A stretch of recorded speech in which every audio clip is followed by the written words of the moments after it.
1 Peter chapter 2, there's this text where it says, as you come to him, being Jesus, the stone, he's like a stone that's been rejected by men, but chosen by God and precious. He says, you yourselves, like Jesus, that cornerstone of the church, are being built up like stones into a spiritual building. It's this idea that like God is using you and building you and growing you into this like spiritual house, into this beautiful thing that is being used by God to show the kingdom to people in the world around us. We understand this idea that Jesus was rejected. We know that he was rejected by the religious leaders, the people who should have understood who Jesus was more than anyone. They rejected Jesus. Most of his family thought he was crazy for his entire life. In fact, we have a moment where they're trying to kind of rescue him from himself and get him away from the crowds and protect Jesus because they're just worried about what's going to happen to their crazy family member, Jesus. And it wasn't until after the resurrection that many people in Jesus' life knew who he was and understood the great value that Jesus had, not just personally, not just as a friend, but to the entire world as God in the flesh. We're talking this week about the pearl of great price and how this idea that God, and Jesus specifically, is worth everything to us.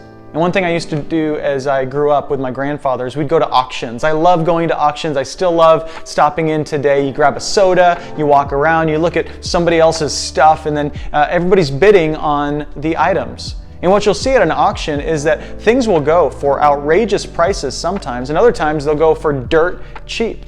And what we understand is that the value of something is simply the amount that someone is willing to pay for it. That's all it is at an auction. You just never know if that person is there that's willing to pay whatever they need to pay to get that item, no matter what it is. It can be something that's like a car part or a four-wheeler, or even bidding on animals and things like this. The price can be all over the place. It's interesting. Those items are only worth what someone is willing to pay for them. So two things we want to realize is that the kingdom of God and the gospel itself is priceless. And sometimes we forget what we have, don't we? I think I am so guilty of not realizing the beautiful gift I have in Jesus. And for you, if you're a new Christian, you probably have a fresh and maybe even more pure understanding of what you've received. But for those of us who have been around the church for a long time, it's easy to kind of get used to what we have. It's kind of like our relationships with our spouses. If you're married, over time we can forget what a beautiful gift it is that God gave us someone to spend this life with. And so the first thing we realize is that the gift of the gospel is absolutely priceless. It's worth anything and everything that you can give to achieve it and receive it. And we know it's a free gift, but we understand also that it's also this journey of giving up of ourselves. Jesus says, hey, if you want to follow me, I want you to take up your cross, give up everything and follow behind me. And the second thing we realize is that if the value of something is determined by what someone's willing to pay for it, what's that say about us when it comes to God?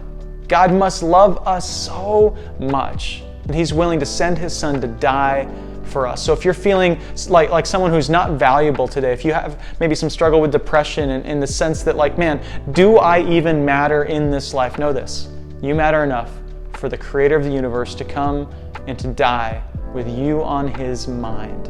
And so you are intrinsically and infinitely valuable in the eyes of God.